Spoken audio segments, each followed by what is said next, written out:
Përpos përmbytjeve dhe dëmeve të tjera po shkaktojnë rreshje, të shirat e këtij mes nëntori po i kursejnë vendit 10 milion euro për energji elektrike.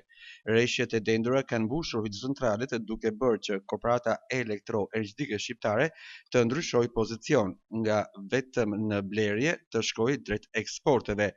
Në arkun e vetëm një jave, Kesh ka shitur në tregjet e huaja 45.691 MWh energji elektrike me vlerë 4.5 milion euro.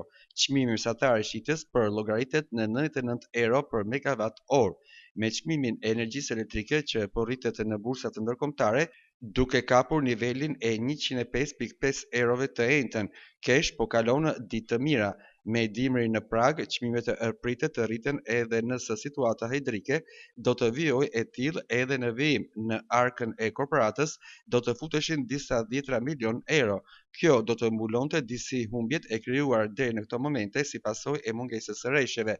Të dhënat nga enti rregullatori i energjisë tregojnë se deri në fund të tetorit u prodhuan vetëm 4.7 milion megawatt-orë energji elektrike nga gati 6.4 milion në po të njëjtën periudhë kohore të një viti më parë.